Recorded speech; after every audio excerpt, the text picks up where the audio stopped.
We have made sure the ark is secure with asphalt. Sir Noah, you don't have to worry about any water creeping inside your ark. I see.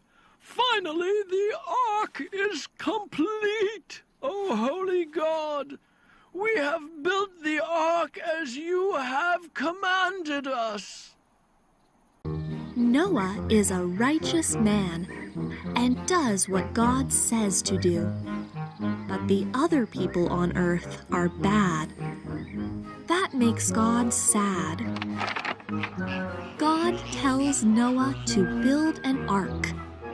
The ark is taller than a 3-story building. Noah brings animals into the ark. Once all the animals and Noah's family are in the ark, God makes it rain for 40 days and nights. On the 5th day, God made birds and all the creatures that live in the sea. On the 6th day, God made all the animals on the earth. He also made Adam and Eve, the first people. God looked at what he had made. It was a good new world. Jealous. The brothers want to get rid of Joseph. They sell him to a merchant going far away. They lie and tell their father that Joseph has died. Joseph is put in prison in Egypt. Pharaoh is the ruler of Egypt. Reeds along the riverbank. They pray for God to take care of their baby. Miriam is a very brave big sister. She hides and watches over her brother's floating basket. Pharaoh's daughter comes to the river to take a bath. She sees the basket and looks inside. Miriam is worried. What will the princess do to her little brother?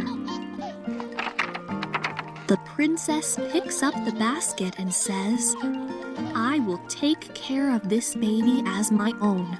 God tells Joshua to lead the people of Israel into the promised land. "Don't be afraid, because I am with you," God says to Joshua. Joshua sends 2 spies to explore the land and the great city of Jericho. Truly, God has handed over all the land to us, the spies report. The people of Jericho are terrified that we're coming. The Israelites must cross the Jordan River to reach Jericho. When they carry the Ark of the Covenant into the river, God makes the river stop flowing. Everyone walks across on dry land. Joshua takes 12 stones from the river to make an altar. Rahab lives in Jericho. Jericho is a big city with tall, strong walls. God tells the army of Israel to conquer the land where Jericho stands. 2 spies from Israel enter the city. They need a place to hide from Jericho's soldiers. Rahab bravely hides the spies on her roof. Rahab tricks the soldiers by telling them the spies left the city. The spies tell Rahab to hang a scarlet cord from her window. Gives her a baby boy named Samuel. When Samuel is old enough, he goes to live in God's temple. Samuel helps the high priest Eli. Samuel wears a special linen vest that the priests wear. He is a good boy and works hard. Hears someone call his name again. He runs to Eli, but the priest sends him back to bed. Then Samuel hears someone call him a 3rd time. So he runs and wakes up Eli once more. Here I am. You called me? Samuel says. Eli knows that God is calling Samuel. He tells Samuel, if you are called again, say, "Speak, Lord, your servant is listening." God calls Samuel again. "Speak, Lord, your servant is listening," says Samuel. God answers. This time, Samuel listens, and the army has a soldier named Goliath who is big and mean. Goliath challenges Israel's army to send out a soldier to fight him, but they are too afraid. David isn't afraid. He tells the king, "God rescued me from a lion and a bear. He will rescue me from this giant." David finds 5 smooth stones. He takes his slingshot and bravely faces Goliath. "You're coming at me with a sword and a spear, but I'm coming at you in the name of God," says David. David slings a stone toward Goliath. Naaman is the commander of a big army. One day, his army raids Israel and captures a little girl. The little girl is sad to leave her home, but she makes the best of her new life. She becomes a servant to Naaman's wife. The girl remembers her home and her God. Naaman has a terrible sickness. The little servant girl tells him, Elisha is God's prophet. He travels to Israel to see Elisha. Elisha says, "Wash in the Jordan River 7 times, and you will be healed." Naaman washes in the river. His sickness is all gone. Daniel is a young man in Israel. When the king of Babylon conquers the city of Jerusalem, he takes Daniel and his friends to his palace to work as his servants. They are given unhealthy food and wine, but Daniel and his friends keep God's laws and choose vegetables and water instead. After 10 days, they look healthier than the others and are allowed to keep obeying God's laws. Later, the king has terrible dreams. He orders all the wise men put to death because they can't tell him what he dreamed and what the dreams mean. The world can know your dreams and explain them, the wise men plead. Daniel is a wise man now, too. He prays to God for help, and God tells him all about the king's dreams. Daniel quickly goes to the king and explains what God had told him. The king is very happy to know what his dreams mean. The king of Babylon needs a new queen. He gathers all the beautiful girls in Babylon so he can choose one of them to be queen. Esther is a Jewish girl who lives in Babylon. The king likes Esther best and picks her to be queen. Haman is the king's helper. Haman hates Jews and tricks the king into killing them. Esther gives a banquet for the king and Haman.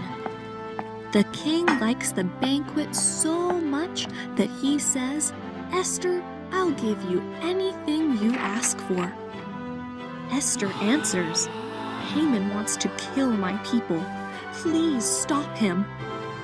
The king is angry and stops Haman. Angel Gabriel appears to Mary.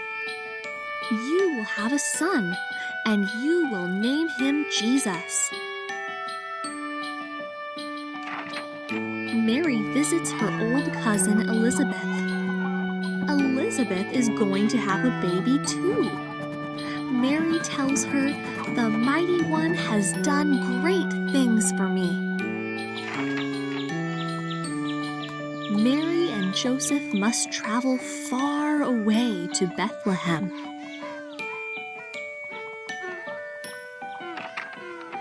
There is no room for them at the inn. So, Mary and Joseph go to a place where animals are kept. It is a supernatural act of God. Jesus' first miracle was changing water into wine at a wedding. Once, Jesus and his followers were in a boat during a terrible storm. Jesus commanded the wind and the waves to be still, and they obeyed him. One day, some friends lowered a paralyzed man through the roof to bring him to Jesus. Jesus said, "Get up, pick up your mat, and go home." A woman named Martha lived there. She invited Jesus to her house. Martha had a sister named Mary. Mary sat at Jesus' feet, listening to him teach. Martha was very busy doing all the work by herself. She was cooking and getting the house ready for Jesus. Martha was upset that Mary was not helping with the work, so she complained to Jesus. "Don't you care that my sister isn't helping me?" she asked.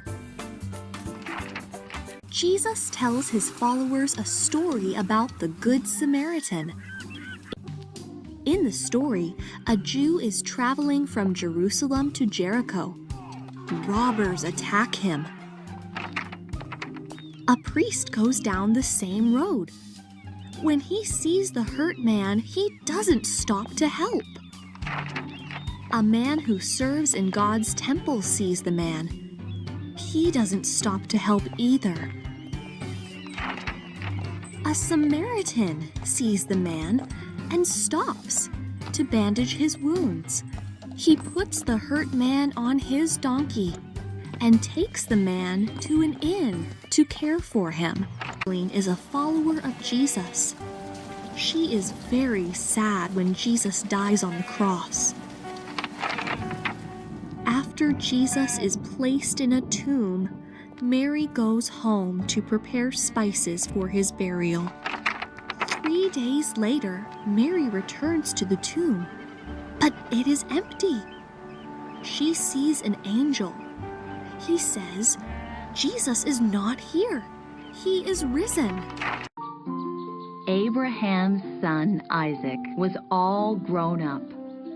So Abraham told his servant, "Go back to the land I came from and find a wife for my son." The servant loaded up camels with all kinds of wonderful presents and rode off. After he got to the land far away, he wasn't sure how to find a wife for Isaac. At a place where girls came to get water, he prayed, "Let the right girl give me water." Before the servant had finished praying, a beautiful young woman came to get water. For many years, Isaac's wife, Rebecca, couldn't have babies.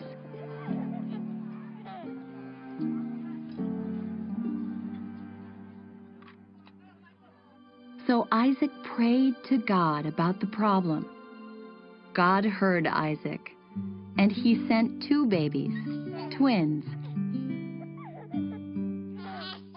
When the twins were born, one was all red and fuzzy.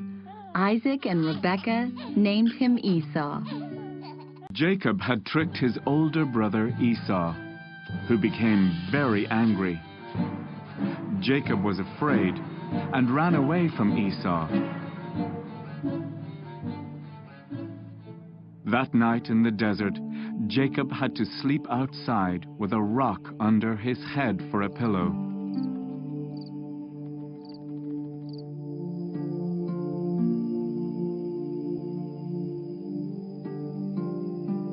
He dreamed about a ladder to heaven, filled with angels.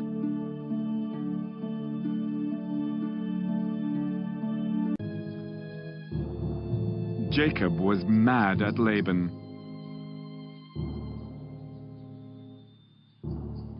What have you done? Work some more, and I'll give you Rachel too.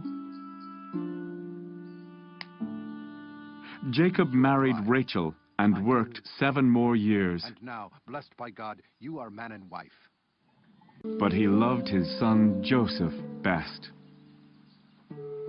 Joseph liked to tell his brothers about his dreams. In one dream, he saw all 12 brothers had bundles of wheat. Right over there. Until one day, Potiphar's wife tried to trick him. When her tricks didn't work, she told lies about Joseph. And Potiphar believed her. God!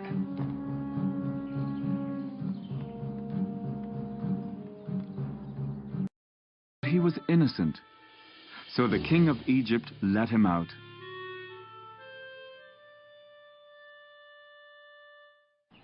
The king also put Joseph in charge of gathering enough food to feed everyone during the hungry time. It was long and had spread to every country.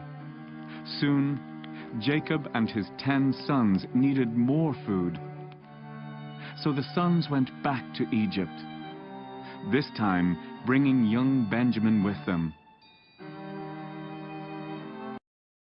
Many years after God's people moved to Egypt, there came a new king who had never known Joseph. The Egyptians called their kings Pharaoh. The Pharaoh was mean and made the Israelites his slaves. The Egyptians were mean too. They made the Israelites work harder and harder.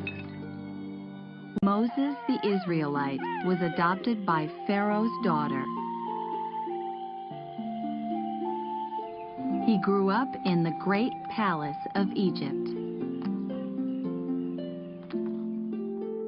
When he was all grown up, Moses did something very bad. He killed an Egyptian man. Hey, look! Moses appeared before Pharaoh. God says, "Let my people go." Pharaoh was not pleased. I do not know your God. Why should I obey him? These people have work to do. They cannot leave. Then God's people left Egypt.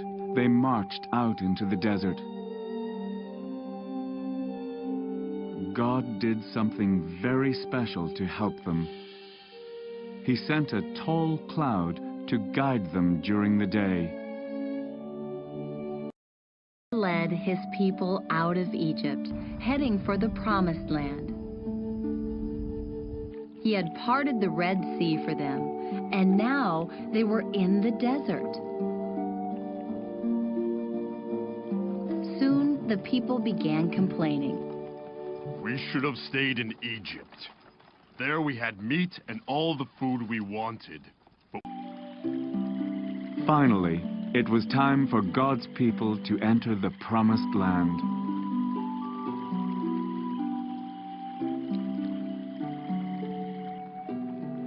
But first, they had to cross the Jordan River.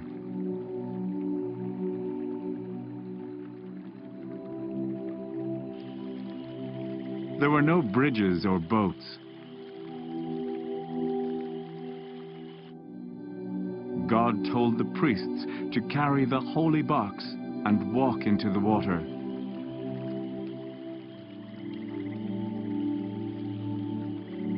When they did, God made a dry path.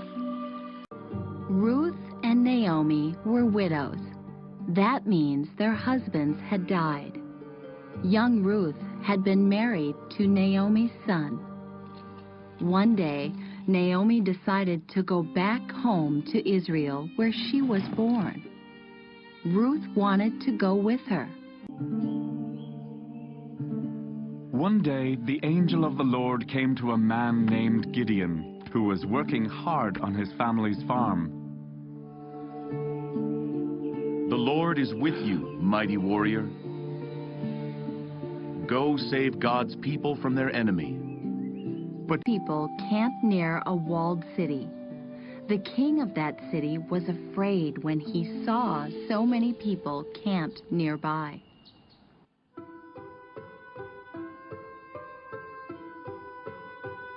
He sent for a prophet named Balaam. Do something to make these people go away. So Balaam started off on his donkey to see what he could do.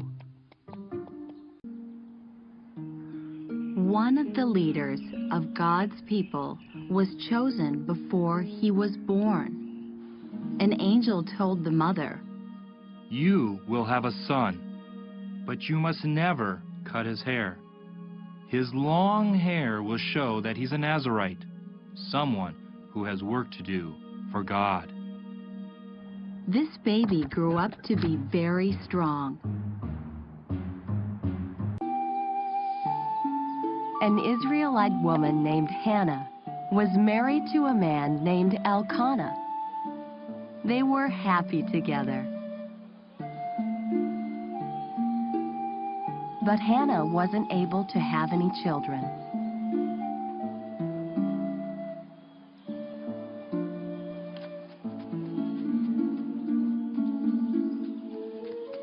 One of the other mothers was mean to Hannah and often made fun of her because she had no children. As a young boy, Samuel was sent to help Eli the priest in doing the Lord's work.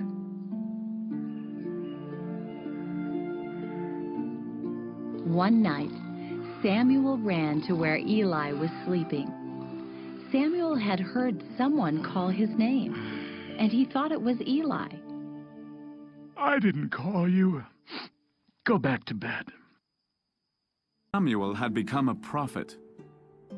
God sent him to the house of a man named Jesse to choose a new king for Israel. When Samuel looked at 7 of Jesse's sons,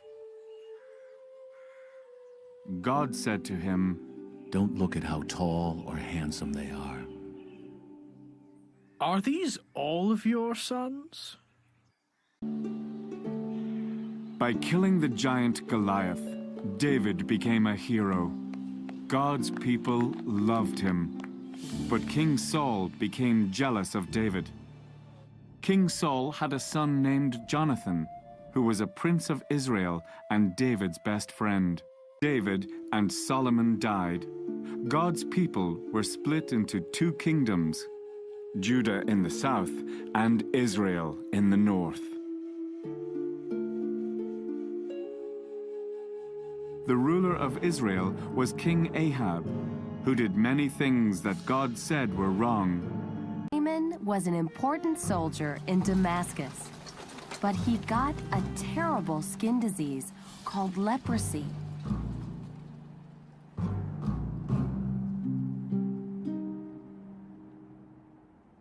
People who had leprosy were not allowed to come close to other people.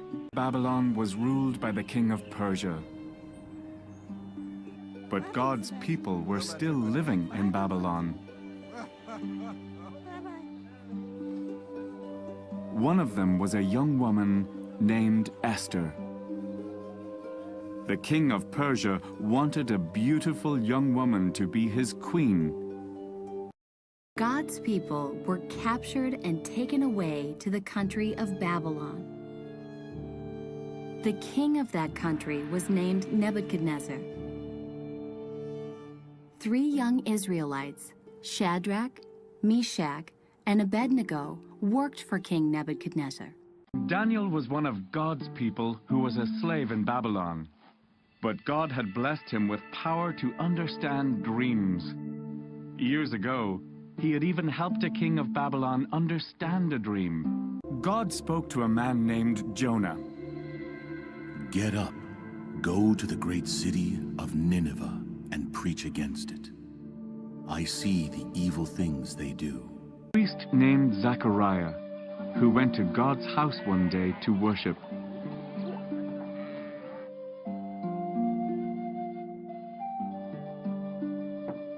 As soon as he was inside, the angel Gabriel appeared. Zachariah, you and your wife Elizabeth will have a son.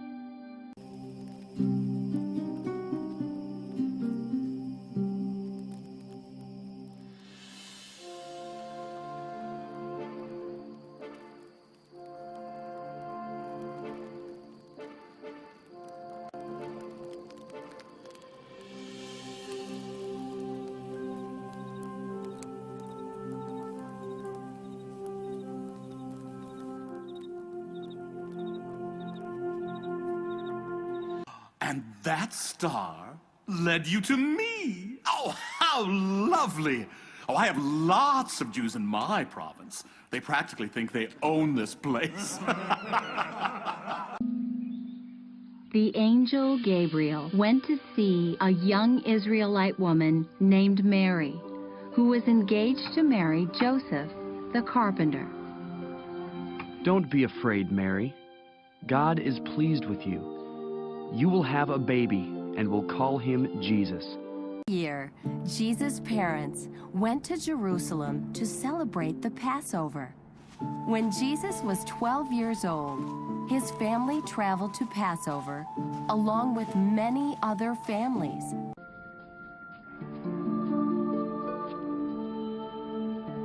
God's Spirit led Jesus out into the desert to pray and think about what God wanted him to do next.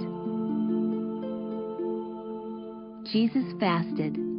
That means he didn't eat. So he got very hungry. Soon, the devil, Satan, appeared. He knew that Jesus was tired and hungry. Loved little children, and whenever he could, he helped them.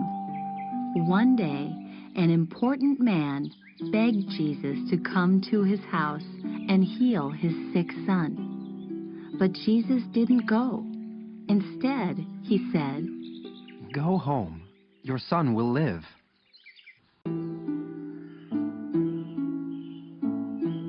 One day, Jesus went to visit his friends Mary, Martha, and Lazarus.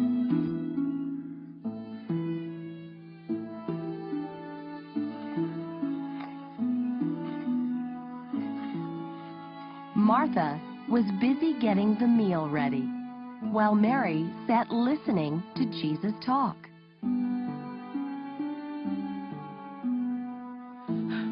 He lost one. Now what am I going to do? He left his 99 sheep safe at home and went looking for the one lost sheep. After feeding thousands of men and their families with just 5 loaves of bread and 2 fish, Jesus told his followers to sail to a town on the other side of the lake. Go ahead to Bethsaida. I will come later. Jesus was watching people put their money into the collection box at the temple where God's people worshiped. Some rich people were very proud as they put in a lot of money.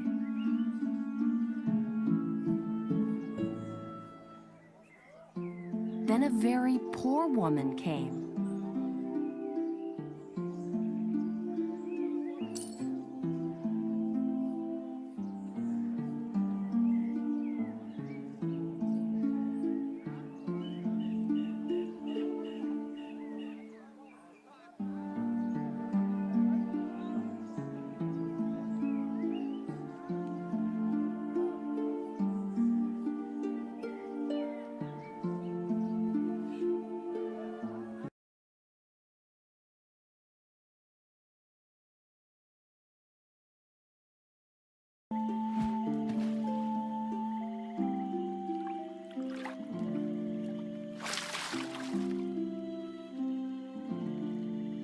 will find a coin in its mouth. The first Passover happened when God's people left Egypt long ago. After that, God's people celebrated the Passover every year.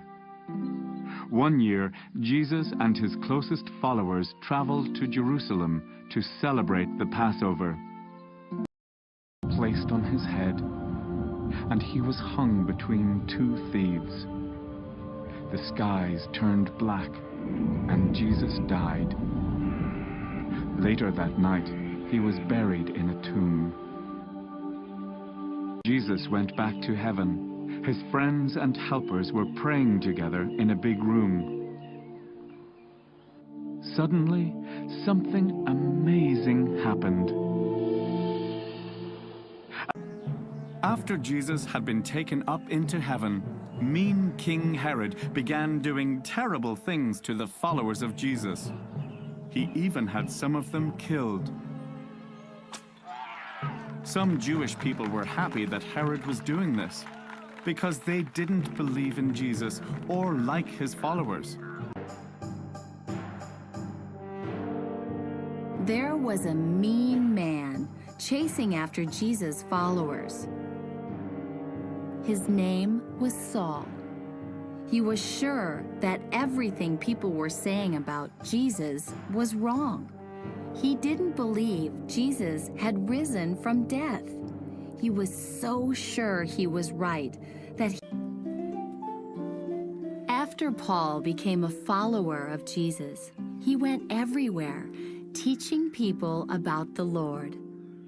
Many times, there was no building where he could meet with friends. One day, he and his friends were looking for a place to meet by the river when Philip was one of Jesus' 12 followers. He was busy telling people about Jesus when an angel spoke to him. Philip, go out on the road.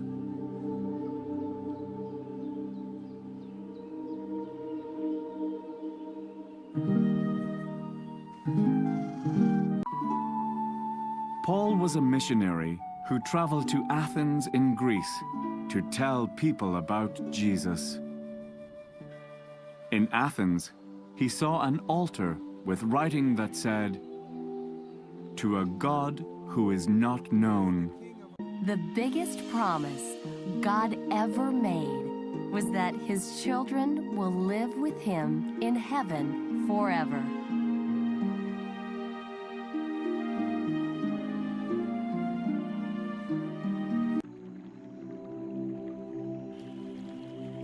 There were no bridges or boats.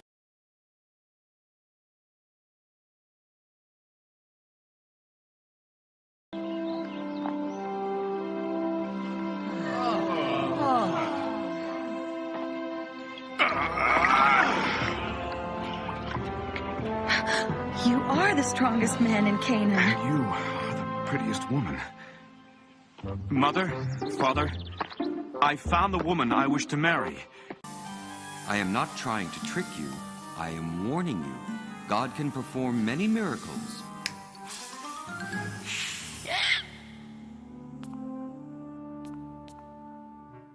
Ha! That proves nothing.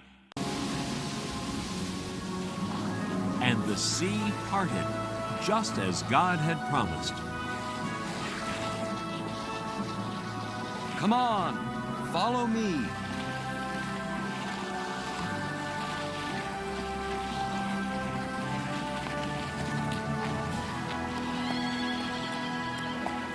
After them!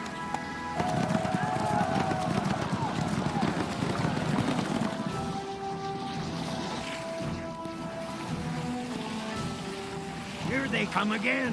What are we going to do? Just wait. Then the sea fell and stopped them.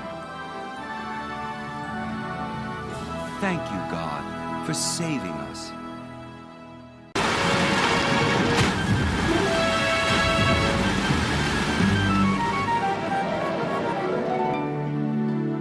May your God forgive you, Jonah. Jonah found himself in the whale's belly. Now he was really alone. God, I'm sorry for trying to hide from you. Do you hear me, God? Jonah prayed to God for 3 days and 3 nights.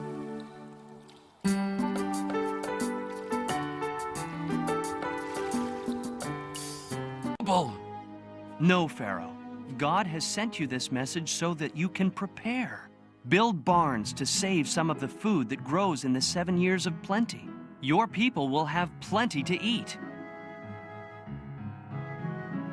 It is true, son. The brothers lied, and Jacob believed them. Joseph was taken to Egypt and accused of a crime. He hadn't done anything wrong, but he was thrown into the Pharaoh's prison anyway. Even in prison, Joseph trusted in God. God? I didn't do anything bad. Down here. You fellas wouldn't by any chance happen to know where that big fat star came from? This was just what we were wondering. We've never seen that star before. It's a completely new star. Unless... The star is a sign from God. Of course! Oh, my, a sign from God? That has to be it. Look, the star is over Israel. We should go to the king's palace in Jerusalem. The newborn king must be there.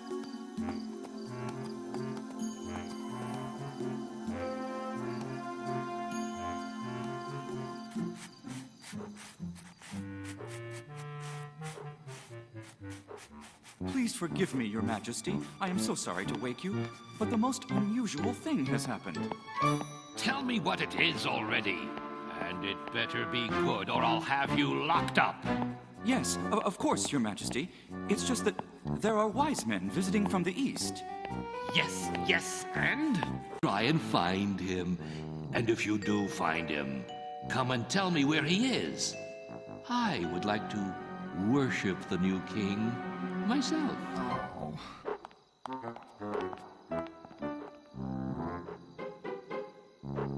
Enough of that.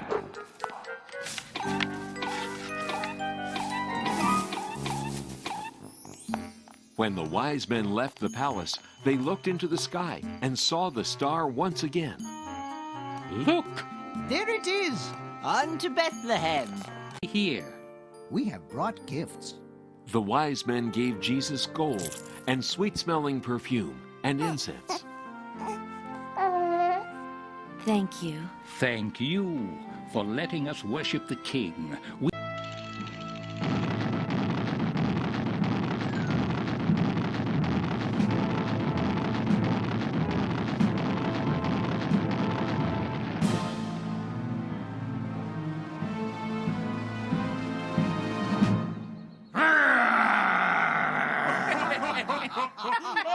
Ha!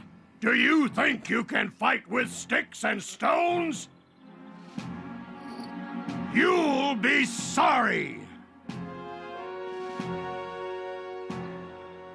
You fight me with your sharp sword and heavy spear, Goliath, but I fight you in the name of God.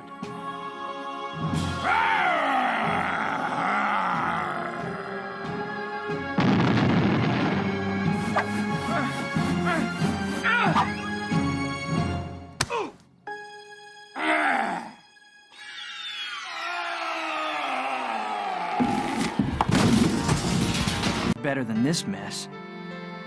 Hey, he might give me a job on his farm. I'm never gonna snap my fingers like that ever again. So the son decided to go home, and he hoped that his father would not send him away.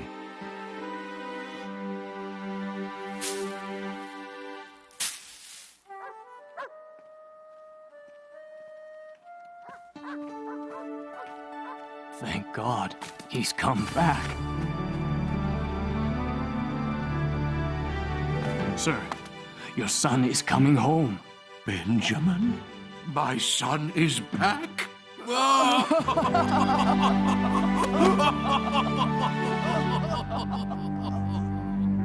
My brother is back. This is a very bad idea. My father won't even want to talk to me. Uh-oh, too late. Is he going to be mad?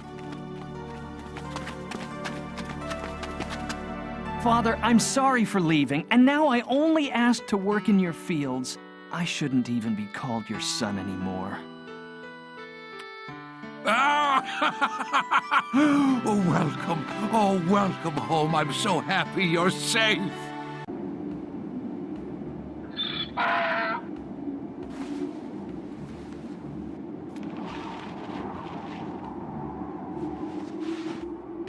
Now Isaac will come with me to the mountain. He'll carry the wood. You will remain here with the donkey. As you wish, sir. We will be waiting here for your return. It's Jesus! Look! Jesus is coming!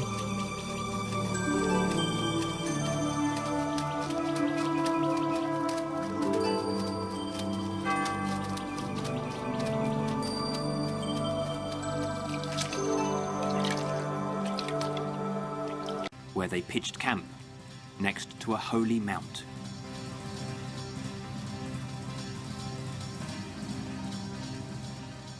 Moses started to climb the holy mount to reach its peak, because he wanted to speak with God, and he wanted to be alone while speaking with him.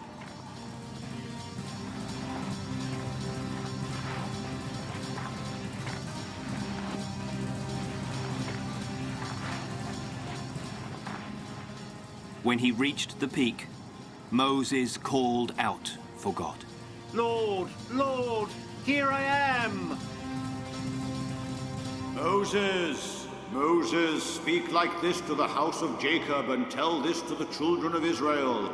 You saw what I have done to the Egyptians and how I have borne you on eagle's wings and brought you to myself. And now if you really obey to my voice and keep my covenant, then shall you be my own special treasure out of all the peoples, for all the earth is mine. Do you want to do what the Lord said? We want to do what the Lord said! Jehovah said, go to the peoples, sanctify them, and let them wash their clothes.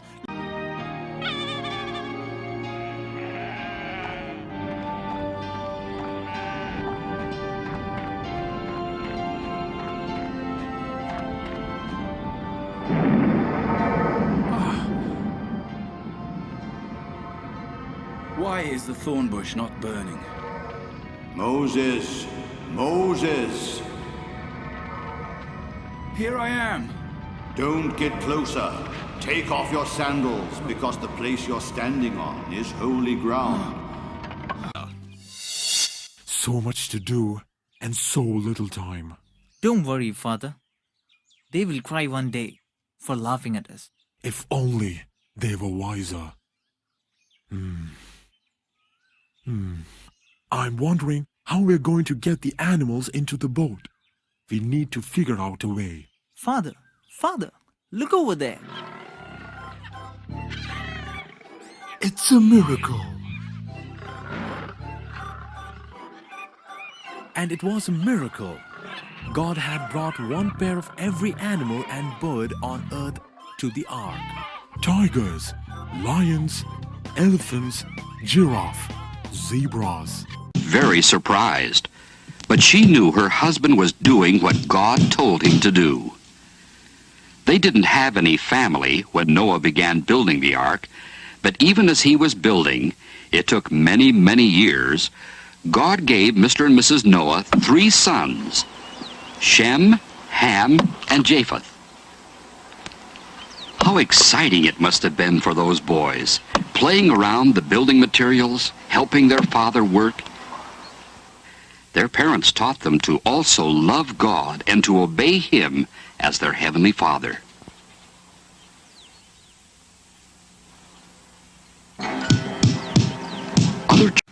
Feeding the god of water. If he has a full stomach, he'll make the seas calm. But this isn't a god. It's just a rock. My God is the real one. He created the sea, the sky, the animals, all of us, everything. One God created all that?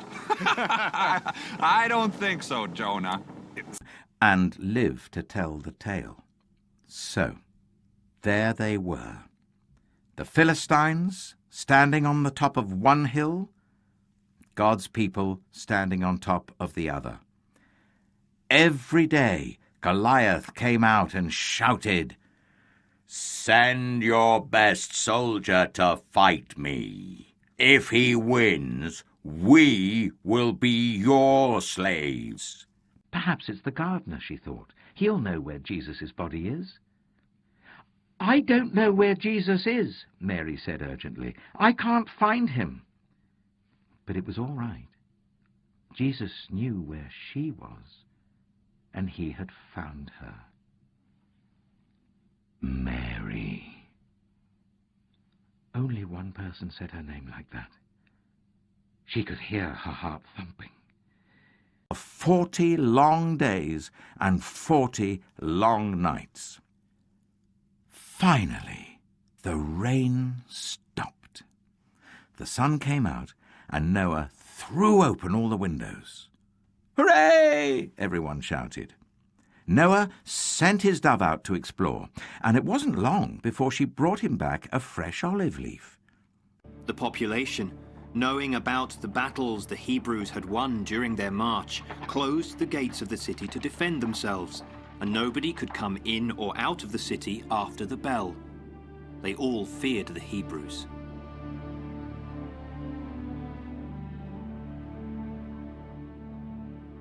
How many are the Hebrews? More than 100,000. Much more than that? Much more? The king of Jericho, to help guard against attack, had decided that every man fit and able to use weapons had to be trained. The people took him and delivered him to the Philistines to be punished for what he had done. Now we'll tear your eyes out and burn you! But while he was surrounded by the Philistines, Samson showed his incredible strength once more. With a violent pull, he freed himself to confront the soldiers with his bare hands. Then, he took a bone from the skeleton of an animal and began to whirl it like a club against the men and against their swords until he had defeated them all. And his disciple friends walked along the road to Jerusalem. The disciples had seen and heard many exciting things as they traveled with Jesus. Now the disciples were excited because they thought that very soon Jesus would become the king of their land. Many people wanted Jesus to be king. They thought that if Jesus became their king, things would get better. About who would have the best jobs. They even argued who would be first in Jesus' kingdom. James and John, who were brothers, said to Jesus, "When you are king, we want to sit right beside you. One of us could be on your left, and the other one could be on your right." When they said, "We can rest there." A soft wind gently pushed the boat. The waves made the boat go up and down, up and down. Oh! Jesus yawned and leaned back against a pile of fishing nets, and he went right to sleep. Around lunchtime, a woman came to the well, and she had a water jug. She was going to get some water. Jesus looked at her, and he knew that she was a Samaritan. Jesus knew that the people of Samaria did not like Jews. Long, the men kept talking and trying to catch fish. A little morning light began to show in the sky, and they still did not have any fish. The disciples were tired and hungry, so they decided to quit trying and go to shore. He liked this time because it was so quiet. It gave him a chance to spend time alone with God. Later in the day, people would crowd around Jesus to listen to him and ask questions. They would bring sick people for him to heal. Jesus loved to go to his church in Nazareth. When Jesus grew up, he left Nazareth. It was time for him to help people in other towns. Wherever he went, he would go to church and teach the people more about God's love. She reached as far as she could and touched just the tiniest bit of the back of his robe. Instantly, she knew that she had been healed. For the first time in 12 years, she felt healthy and strong. That's why they called out to Jesus. Jesus loved them, and he wanted to help them. So he said, "Go show yourselves to the priest at the temple." In Jesus' time, it was the priest who decided who had leprosy. It was also the priest who could decide if the person was healed and could go back to live with their families. They hoped people were whispering, "Look, see how much offering that person brought? He certainly is generous." Jesus knew that those rich people brought only what was left over after they had purchased all the things they wanted.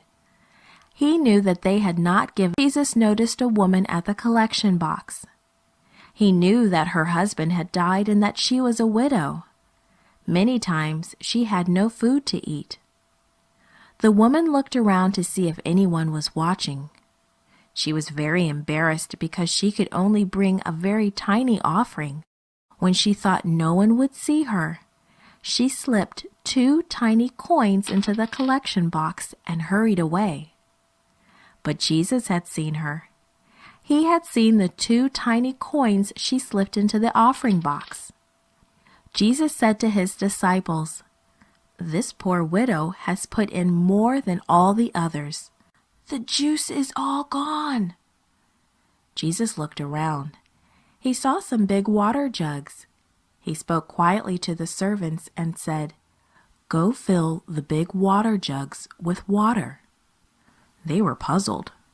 What good would that do? They wondered. But they did as Jesus said. When all the jugs were full, Jesus said to the servants, "Take some to the person in charge of the party." Peter was surprised. "Sir, we have fished all night long and we haven't caught any fish, but we will do as you have asked," he said. So Peter and his brother Andrew tugged at their nets. They knew that daytime was not the best time to catch fish. Now Nicodemus was sure Jesus was very special, and as he thought, and he read his Bible scrolls and thought some more, Nicodemus was convinced that Jesus was the Messiah, the Savior God had promised to send. Jesus turned to his disciples. "We'll give them something to eat." The disciples looked very confused. It would take lots and lots of food to feed all of these people. One of Jesus' disciples, named Andrew, smiled at the little boy and asked him, "What do you have in your basket?" "5 small barley loaves and 2 little fish, sir. It's not much, but Jesus can have it." "We will become famous. We will be able to live in our city forever, and we will not be scattered all over the earth." So the people began to gather the materials they needed. One day, God spoke to Abram. "It is time for you to leave Abram. You must leave all your friends and go to a place that I will show you." Abram must have been speechless. Why would God want him to leave his home and go someplace else to live? He said, "Let us stop their army and save our cities." And so King Bera of Sodom led the way. But it didn't go as planned. They got lost among the huge tar pits in the valley, and many of the soldiers fell into the tar. The 4 great enemy kings knew their way around the tar pits, and soon they got to the city of Sodom. "Have some guests. Please bake some bread for them." Then Abraham hurried to get food for his servant to cook. Soon the food was ready. Abraham himself served his guests. While they ate, he stood in the shade of a tree nearby. And Sarah stayed just inside the tent where she could listen to the men. Good, Samuel replied. Now stand here and listen. I am going to remind you of all the good things God did for you and your fathers and grandfathers when the Lord was your king. Samuel reminded them of how God had sent Moses and Aaron to lead the people from Egypt. So they hid in holes and behind rocks. But not Jonathan, the son of King Saul. He alone thought that God could win the battle. One day Jonathan whispered to the soldier who carried his heavy shield, "Come with me." The armor-bearer knew at once that Jonathan had a secret plan. He always carried smooth, round stones, ready for anything that might try to hurt the sheep. A lion crouched in a thicket at the edge of the water. Just as the huge lion was ready to spring on a sheep, David released the stone. Zing! The stone flew through the air and hit the lion. Then David fought the lion until he knew the lion could no longer hurt the sheep. Go, the priest said. You will reach them and get everything back again. So David and his 600 soldiers set out to find the Amalekites. But when they reached the Besar ravine, they stopped. 200 soldiers were just too tired to go any farther. So David left them to rest and guard the supplies. It was safe. The man had built it on a strong, firm foundation of solid rock. That makes sense, doesn't it? The people thought so. They all nodded and said, "Amen." And Jesus told them, "If you listen to God and live for me, you are building your house on the rock." People crowded Jesus as he walked along. Everyone was anxious to be near him. They pushed and shoved one another. Often they bumped against Jesus as well. Suddenly, Jesus stopped. "Who touched me?" he asked. "With all these people, Lord, you are asking who touched you?" Peter couldn't believe Jesus had asked such a question. Jesus continued to look around. Finally, a woman stepped up to him. "I touched you," she said, weeping softly. "I have been sick a very long time. For 12 years I have been trying to get well. I thought that if I could only touch you, I would be healed." Jesus felt happy because the woman had such strong faith in him. He couldn't just rush away. "Be happy," Jesus told her. "You are healed because you had faith in me." Moses had given some rules about leprosy. When the first sores of leprosy appeared on a leper's skin, he or she had to show them to the priest. The priest would look very closely at the sores and then send the person away. After a set amount of time, the person would return to the priest. If the sores had not healed, the priest would say that the person was unclean because he or she had leprosy. It's the third day of creation. God looked up at the sky. "Let there be lights in the heavens to separate the day and the night," he said. "They will light the earth and mark seasons, days, and years." God made 2 great lights. The sun was the brighter light to shine during the day. He opened his eyes and looked around. God smiled at the first man and called him Adam. There was a lot to do that day. God told Adam that he was in charge of all the animals. His first job was to name them. Adam and Eve wanted to know more. God explained how happy he and Jesus and the Holy Spirit were with everything. As you have children, and your children have children, and learn more about this world. If we do, we will die." The snake answered, "You won't die. You will be as smart as God is. Eating the fruit will make you wise." Eve reached out and touched the fruit. Nothing happened. Then she took some fruit and bit into it. It tasted good. She picked more and gave it to Adam. She called the people together. "Israelites, come and listen to the instructions God has given us. Follow them closely and you will be safe. Ignore them and people will die." One was tired, thirsty, and dusty after the long walk. The cattle's cries demanded water. The sheep and goats echoed that call.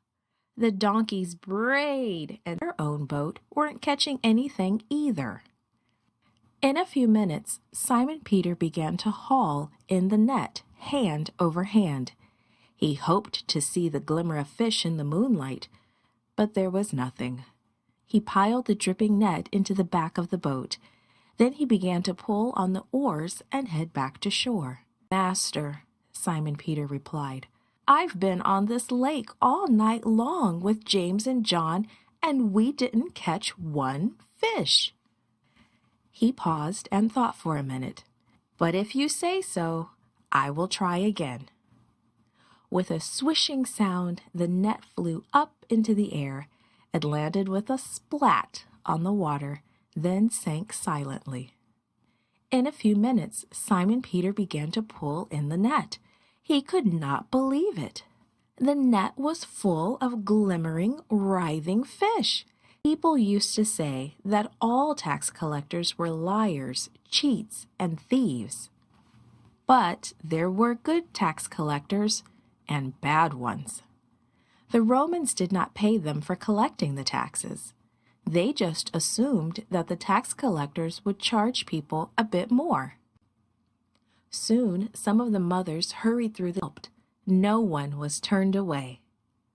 When some of the mothers heard about Jesus, they wanted to see him too. They wanted him to bless their children. The children were excited. They were going to see Jesus. Children everywhere loved Jesus. He smiled at them. He spoke kindly to them and told wonderful stories. He loved the flowers and other small gifts they brought him. Jesus was really coming to Jericho. Zacchaeus decided to try to catch a glimpse of the Master. He left his tax station and went out into the street. The street was so crowded, and the crowds were getting thicker. It was hopeless. Zacchaeus tried jumping up to see over their heads, but that was useless. He was so short, and no one would. He would not give up. He must see Jesus. Zacchaeus looked up and down the street. He saw a big tree. Climbing trees was not the sort of thing grown men did, but there was no other way he could see Jesus. So up he climbed. He sat on a big branch and looked down the road. Jesus was coming his way. When Jesus reached the tree, he stopped and looked up. He saw Zacchaeus and smiled. Everyone in the crowd stopped too. They looked up and saw Zacchaeus. "Zacchaeus, come down. I'm going to your house today," Jesus said so everyone could hear. Zacchaeus could hardly believe his ears.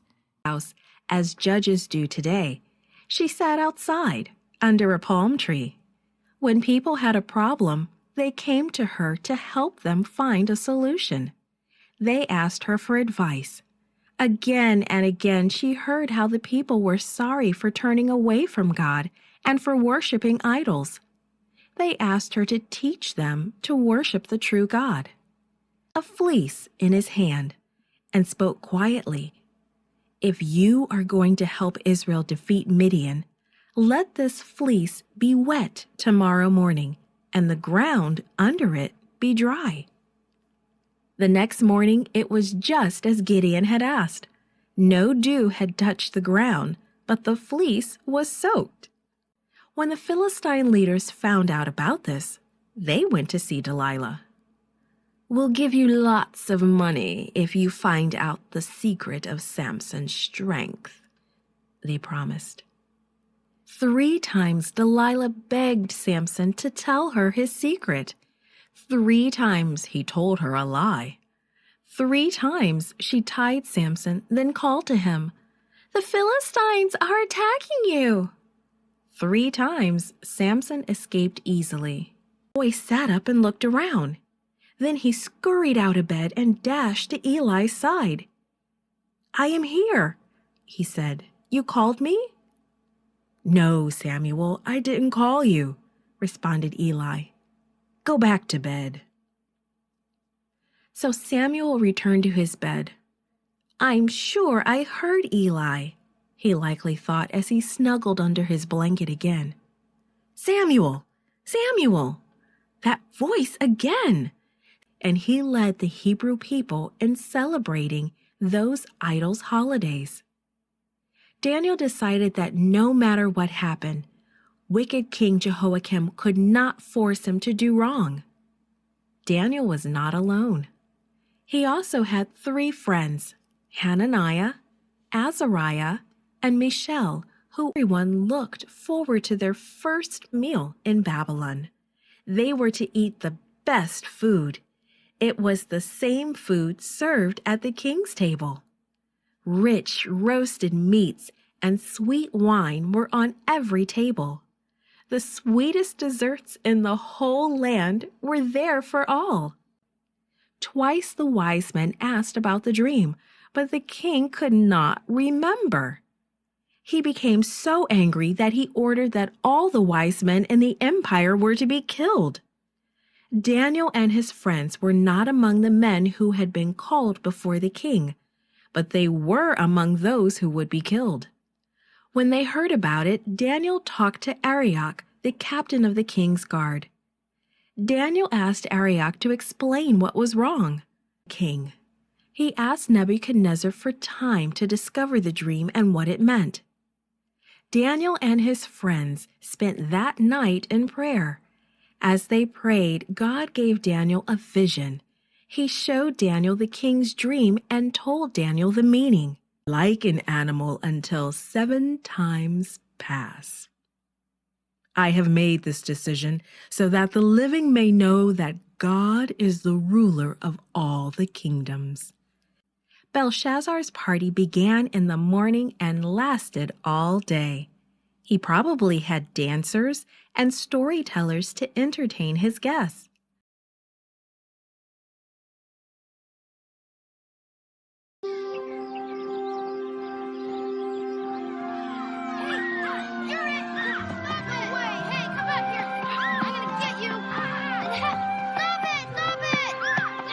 In the late 13th century BC, the Philistines conquered Canaan and forced the Israelites to live as a scattered nation in the mountainous regions.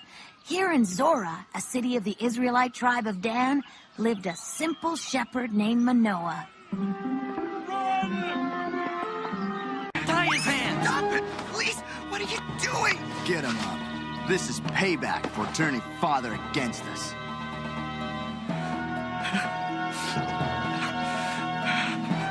Let's put him in that well. No! No, please! No! Come on! Put him in! Keep an eye. Back at the palace, the Pharaoh had changed his mind again. I was a fool to let them go. Who will build our pyramids and grow our food and fan me when it is warm? We must get the Israelites back. Call my chariot! In the meantime, the Israelites had reached the Red Sea.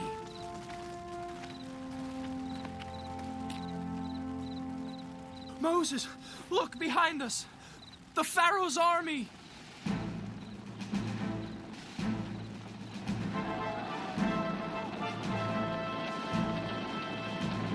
They'll be here soon! Oh no! Moses, what have you done to us? We would have been better off living unhappily in Egypt rather than dying here in the desert. Don't be afraid. God will protect us. Don't hurry, Moses. Rest tonight. Tomorrow morning, raise your hand and stretch out your staff over the sea. It will part, and you will be able to go through on dry land.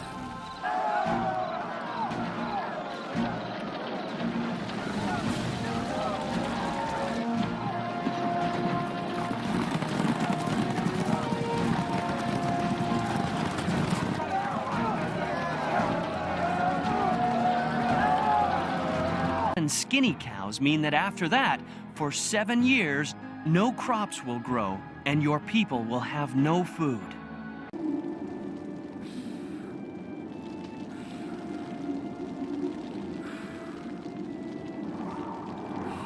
Isaac. Father, everything is ready. But I'm not ready yet, Isaac.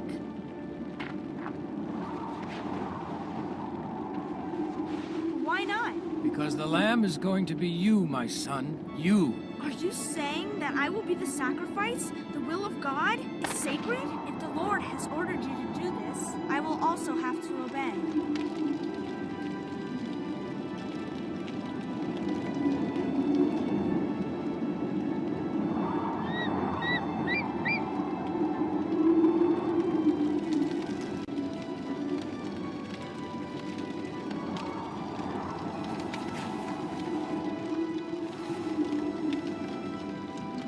My lord, my lord.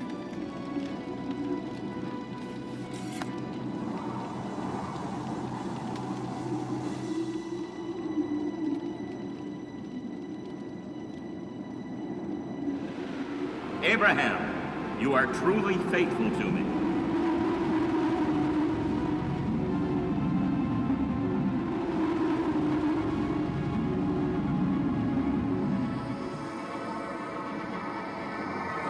Abraham, don't sacrifice him. In your heart, you already have done it. Because according to the law, you are forced to pay the priests in their temples every year a very generous money offering. This way they'll never be short of money, and so they can continue to buy wheat to satisfy their hunger. You're right, now I can talk to my subjects.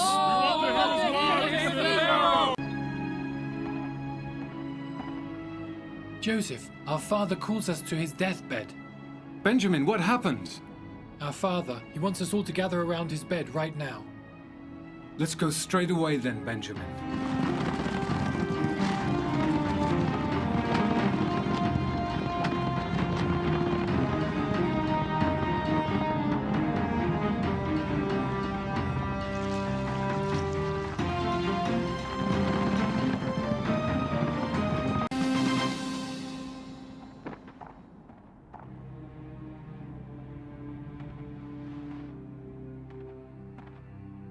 I called you all to listen to Israel, your father. Now listen to me, for you'll never hear me again. All those present, in a religious silence, waited for the great patriarch to speak.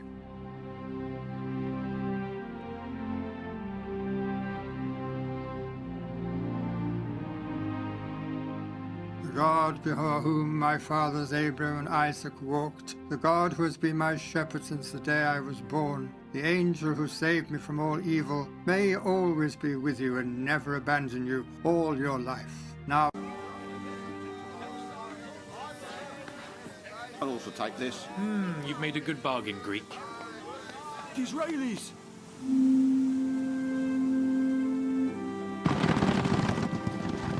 What do they want?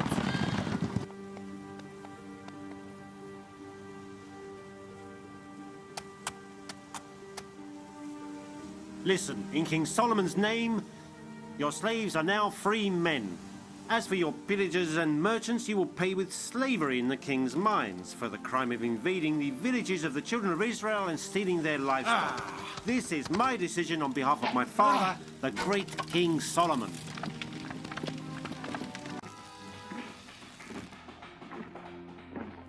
Ophir, I paid a lot of money to build this great tower, and now you are all looking at it without my permission to do it, and without paying me not even one single coin. You deserve to be whipped. I'm not prepared to share my wonderful tower with you miserable lot who don't even pay me one single coin for looking at it without asking my permission. Sir, please do not say that. We always obeyed you. We were always diligent and prompt in fulfilling your orders. True, but I need 1,000 more slaves, and you must find them. I think she's telling the truth. No. You won't have to pay because you're not responsible for what happened, but you will come close to God to swear that you told the truth.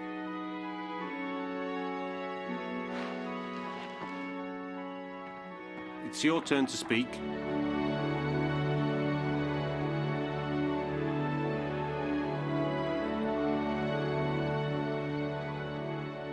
Moses continued like this all day long, until late in the evening in his judge's role, trying to smooth out petty disputes amongst the Hebrew people.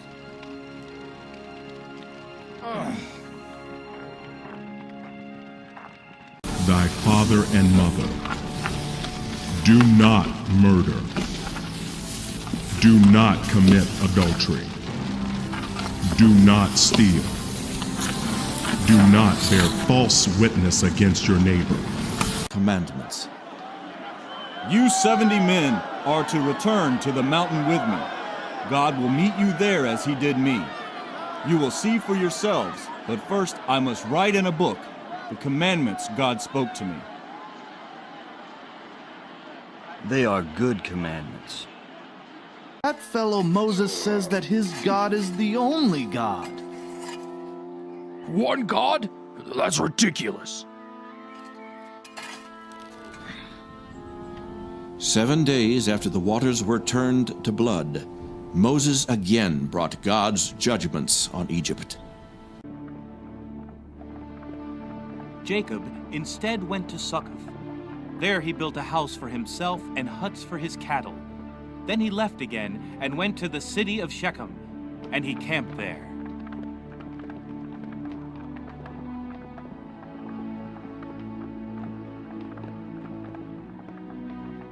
In Shechem, he bought for 100 silver pieces from the sons of Hamor, Shechem's father, a portion of the field where he had pitched his tent.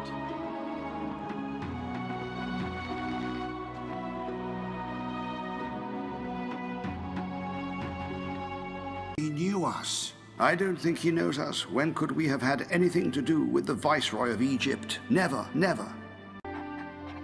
Scribe, did those spies of Canaan return from their journey? No, my lord, they haven't yet, and we cannot be sure that the Hebrews ever will.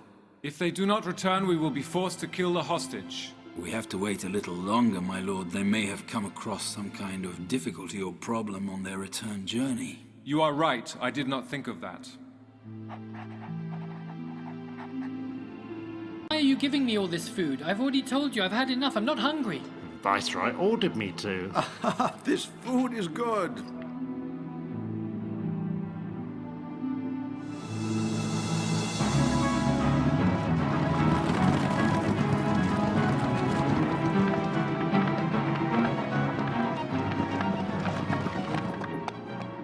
Halt! I order you to lay down your sacks, thieves. Don't say that, soldier. We are not thieves. Open your sacks. I want to see what you stole.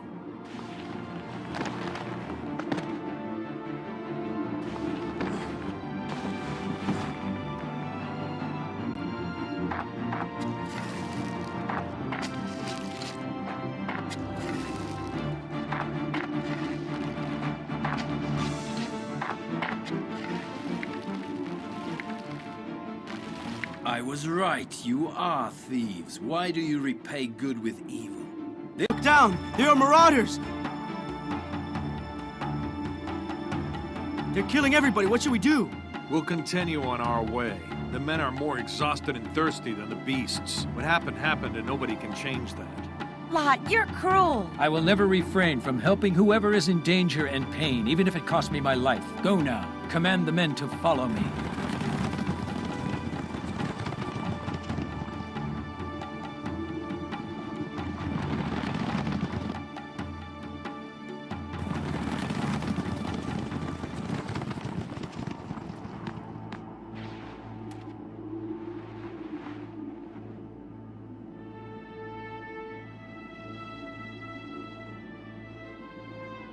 Who gives us the right to take away the gift of life you have given him, my lord? There's a girl over there.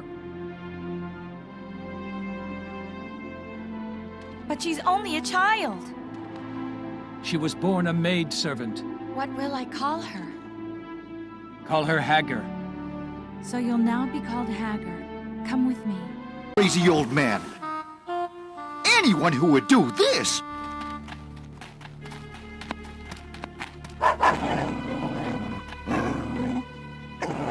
You would be wise to listen to what I say. God has told me that a terrible flood is coming. So much to do, so little time. Father? It's fair to warn them, Shem. Warn us about what? The flood that's never coming? Come on, let's get out of here. Let's leave this crazy old man alone. And Noah must have looked rather silly. His boat was in the desert. The desert was nowhere near the sea, and there wasn't even a cloud in the sky. Why would anyone need an umbrella, let alone a boat? But Noah didn't mind so much what other people thought. He minded what God thought. So he just did what God told him to do. When the ark was ready, God said, "All aboard!" And Noah's family and all the animals climbed inside. True. Is anything too wonderful for God? Gabriel asked. So Mary trusted God more than what her eyes could see, and she believed. "I'm God's servant," she said. "Whatever God says, I will do." Sure enough, it was just as the angel had said. 9 months later, Mary was almost ready to have her baby. Now, Mary and Joseph had to take a trip to Bethlehem. That's what you want us to do. The Lord says, "Go up to the mountain and bring food and rebuild my house. In it I will manifest my glory."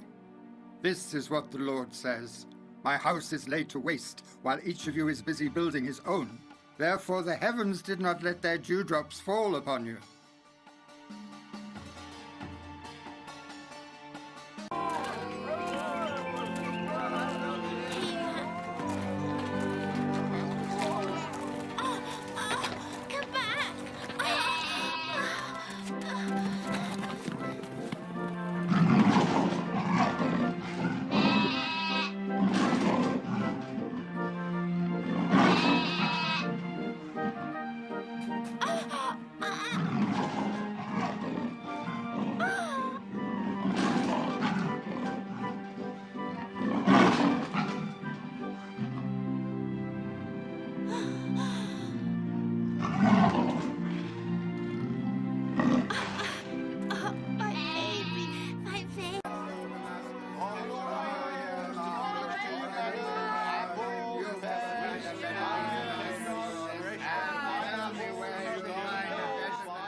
The sacred writings are on the robber's table. The brothers will help us.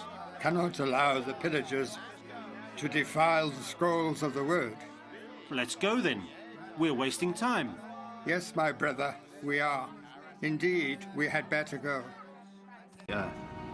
And the hail was so strong that as it struck the land, it caused damage to people, animals, and crops. Only the land of Goshen, where the Hebrews lived, was safe from this plague. At night you will eat the meat of the lamb. You will eat it roast with fire, together with unleavened bread and bitter herbs. Don't eat it underdone or boiled in water, but roasted with fire, with head, legs, and guts. And now what's going to happen? Everything will go according to the word of Jehovah. Here he is. Huh?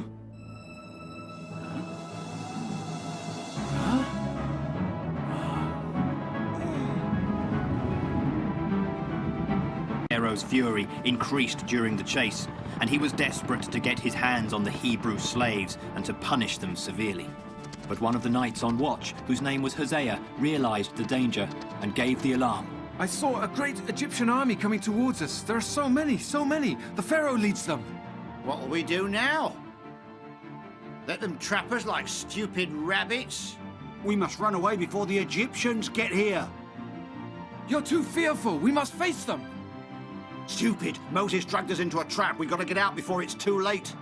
Don't you want to fight? Don't you want to fight? Then go back to them. Go to them. They're there. Go. But we will fight. God has freed us from slavery. We will honor our covenant with him, and we won't allow it to be broken because of your cowardice. Quickly, move! Move! Ha! Waiting for him at the camp, and they grumbled against him. Now he'll perform more sorcery.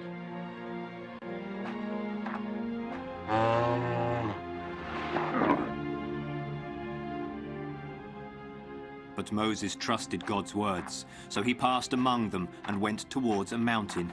Immediately Caleb and Joshua ran to his side to protect him. Moses climbed the mountain, where he found a multitude of Hebrews waiting for him. He looked at them, and then he thrust the Lord's staff into a rock. Immediately, a spring of fresh water poured out of the cleft the Lord had carved. While he passed among the Hebrew people, he realized that what the Lord had told him was true. The Hebrew people had become corrupted. Are you the only ones left waiting for me? And the others? And the people of Israel? Where are they?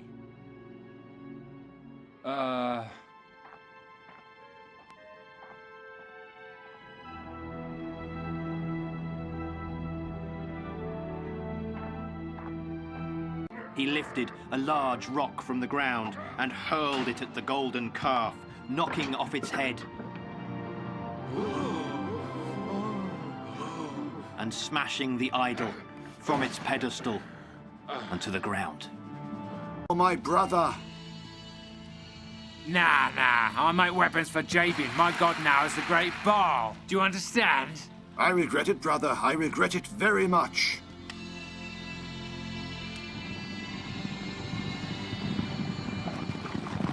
To punish his people, Jehovah decided to deliver them into the hands of their enemies. When Jabin, king of the Canaan, sent against them a mighty army, the Israelites thought the day of their doom was near. And some money to my brother, but I couldn't pay him. Then my brother stole my flock and took my only son, a 12-year-old child, to make his slave. Why did you steal from your brother? From his garments, I see that he's poor, but not a wretch. So now tell me, how long has your brother owed you this money for? My brother hasn't paid me for 1 year. 1 whole year. He's got no money left to pay with, so I took his son and sheep. It's my right to do this as payment. You're a greedy man. You should be more understanding towards him. The time you gave him was too short. You had no right to take his sheep and to enslave his son. Bend your head and worship. In the name of Jehovah, I anoint you king over your people. And through the hand of Samuel the prophet, the Lord elected David, Jessai the Bethlehemite's son, new king of Israel. With you, my child. He's dying, my king. Your son is dying. Speak with the Most High and ask him to be merciful. Not for us, but for the baby. Tell him we have sinned. Tell him that we implore his forgiveness, that it is not right for the child to pay for our sins. It will do no good, Bathsheba. The Most High is angry. He no longer speaks to me, no longer listens to my voice. The fear of God, and as the light of one morning, like the rising sun, a morning without clouds, from the sunshine after rain, the green grass springs.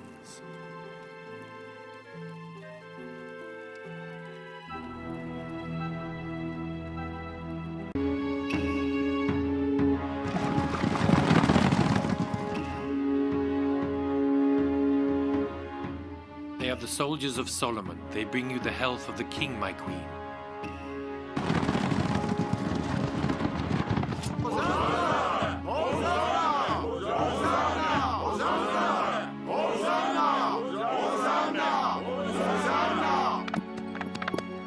This is my decision on behalf of my father, the great King Solomon.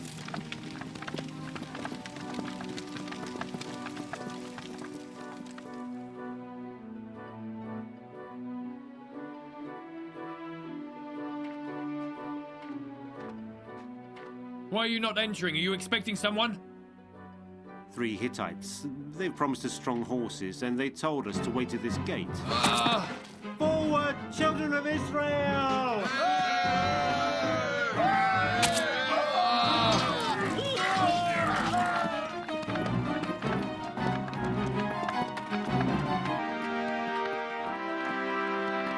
struck again, the daughter of Zion is left alone. And if the Lord had not wanted to leave us something, we would have been like Sodom and Gomorrah, burnt by fire.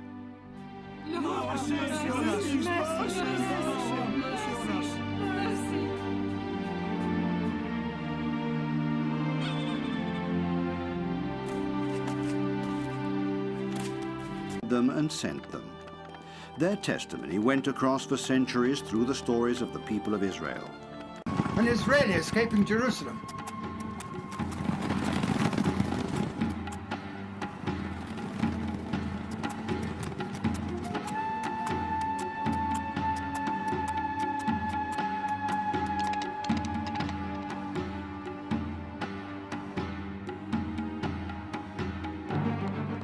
Away from here, Jehovah. Take me away from here. The Assyrian army subdued Jerusalem. Achaz opened the gates to polytheism and closed the temple. This is the reason why he wouldn't be buried in the royal tombs. With this loot, Nebuchadnezzar will become the richest king in the world. May Merodach and all the gods of the country protect him.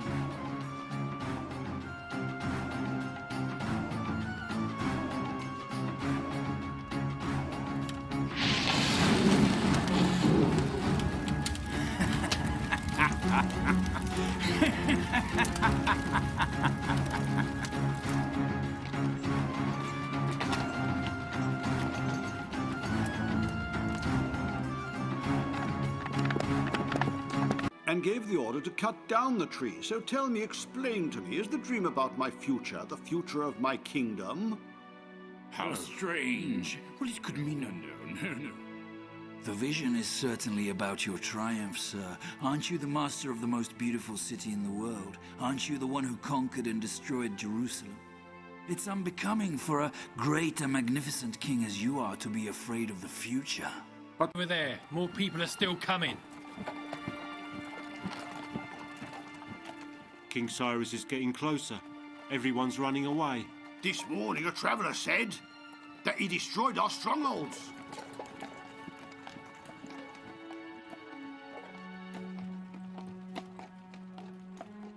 Well, I think these ones look like merchants.